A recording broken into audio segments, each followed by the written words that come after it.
Hello again. I kind of really sucked at being consistent about these videos, as you can probably tell by the date on the video. But, well, I'm doing the second one, so that's what counts.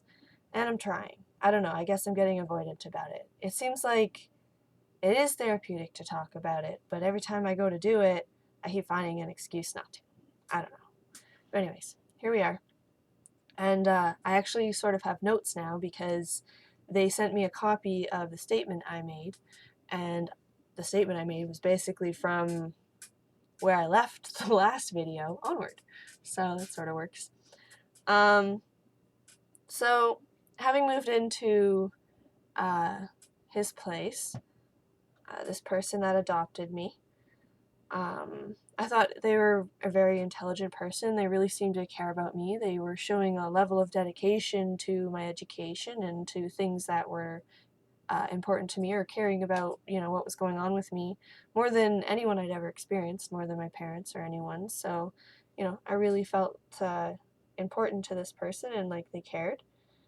And I appreciated, the situation, but it was also a lot of newness. But it was a quiet environment with a full fridge and clothes, like a full wardrobe of clothes that I didn't have before, and it was just such a thing I'd always wanted. And so it was really appreciated in that sense. But he actually kind of wanted me to call him dad really quickly, soon from right when I moved in, and it sort of bothered me to do that because I'd had daddy issues for a long time, and I didn't want to just, not call my dad dad or switch it up or anything. So I gave him his own name. We called him a different name altogether. It was a native name that he'd been given. So that's what I called him on a regular basis instead. Um,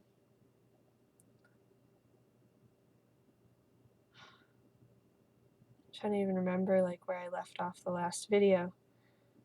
I'd basically moved in. Once I moved in, I would regularly not meet with, but go visit my mom and my siblings at the 3-story walk-up that they lived at. But every time I went there and would leave, I would get into this really emotional state that was very upsetting to me living with him, because I would get frigid, I would get, I don't know, full of attitude, I guess, and basically just upset in ways, and it would cause me to fight with him, and it would cause friction between us and arguments. And so as I lived with him more and more, I visited them less and less because it was just really inconvenient and annoying to have to go through those fights. My mom just got approved for disability after fighting with them for a couple years. The Christmas when I was in grade 9, and I had been living with him since April of 2004, which was the end of grade 8. And I remember that Christmas, she had a ton of money from back pay, and she never ended up getting a tree, which I thought was funny. She later explained to me that they just didn't have any left apparently at the store, and she did all her shopping Christmas Eve because that's when she got the check. But I just thought that was so funny, so much money and no tree. But there's all kinds of toys and materials. A lot of it was, I think, kind of wasted, but whatever. It was a nice Christmas, but we were only there briefly because then we went up north. He's actually from northern Ontario. And we traveled a lot throughout Ontario because he liked to travel a lot. We would go to Toronto every weekend. He'd just be like, "Do you want to go to Toronto?" And I'd just be like, "Sure. Why not? Because if someone's offering me to go for a trip, why wouldn't I?" And so almost every weekend we went to Toronto for quite a while. I don't even remember how long. It was quite a while. And I don't know, I think I was just bewildered that every time he was like, "Do you wanna?" And we actually did. And it was, of course, a very fun time. I traveled a lot, I saw a lot. I really appreciated that. But in all that time we fought a lot too. We fought in all different cities. There's probably a lot of people who could, if they could remember the face of the girl that they were like, what's going on over there? They could be like, oh, that girl. Because there is just a lot of cases of different Canadians coming up and being like, are you okay? Like, do you need help? Or kind of like being like, hey, as he was like hassling me, and then us just kind of, them never really getting to talk to us about it. We kind of just went off. But anyways, that's trailing off into much later times. He was very supportive of my school, like very, very supportive. But throughout all the time that I was living with him, but rather I hadn't got to that, but before I stopped talking to my mom, things started building in friction, and he kept showing me messages that she was leaving for him that she didn't think I'd see, but he didn't believe in hiding anything from me, so she would just say like some things that were kind of, I don't know. At the time, I don't remember the words, but I didn't like them, and it all comes down to one message I remember in particular that I woke up to before high school one day. I don't remember if it was grade 9 or 10. It must have been grade 9. The end of grade 9, where she said she'd been trying to get my birth certificate so she could reapply for some kind of social assistance she had been collecting in my name without actually providing that assistance to me. So she wanted my birth certificate again to confirm that, and I refused to give it to her. And I just woke up to a message saying, you can keep the little bitch, just give me the birth certificate one more time. I can never know, like, where this message came from, if it really came from her, if it was somehow fabricated, I don't know, but it was there, and it hurt to read, seeing from her account, like it was coming from her account on MSN, because MSN existed at the time. This was 2004 or 5? 2005, I think. So that hurt, and obviously, no, I think it was 2004, I don't know, anyways. So that was not a good thing. That led to a frictiony situation, but she eventually just stopped complaining about it. I think she just found like a photocopy and used that, whatever. And this friction building led me to see them less and less and less, and then it basically led to a situation where they ended up claiming I'd been kidnapped, even though they knew that I had lived with him for 2 years, or almost 2 years. But I've skipped a few details. So to go back a bit, what month was it? I'm not sure. I think it was February. Yeah, it was February of 2005. Well, things took a bad turn. So in his attempt to be a father figure, and in being concerned that I had actually been sexually active since I was 11, my adoptive father first took a hammer and a condom and showed me how to put a condom on a hammer so that I knew how to operate a condom. So when I was in that situation, I could make sure that, protection was being used and everything was safe. But then things progressed where he continued to be very worried that I was sexually active, and just kind of convinced himself that no matter what he did or said or tried to convince me of or anything, that I was just going to come home pregnant no matter what in my teens. Like, I was doomed to it. And so in telling me this in February of 2005, one night he basically told me that it was best that he take care of my needs and basically fill my sexual needs of the time until I was older and didn't have to worry about getting pregnant, like, or I was ready to get pregnant or whatever, because he was sterile and, I guess willing to take that role.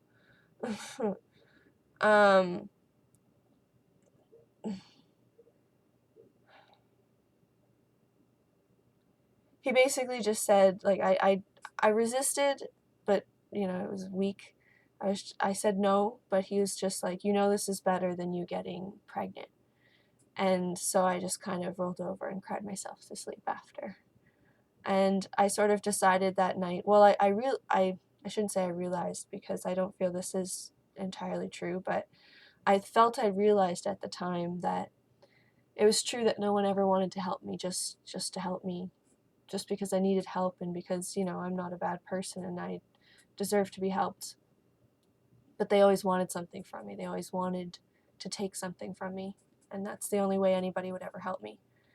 And I decided that my body was something I was willing to trade off in order to get away from my mother, to get away from the poverty, to get away from the fighting, and to have access to learning things like how to do dishes properly, clean myself, fold my laundry, um, interact better in social situations. Like, he taught me a lot of things, a lot of skills, and I did not feel my parents had that available to me. And he also had resources. Like, I wouldn't say he was rich, and I wouldn't even say he was middle class, but he was capable of accessing money when he needed it.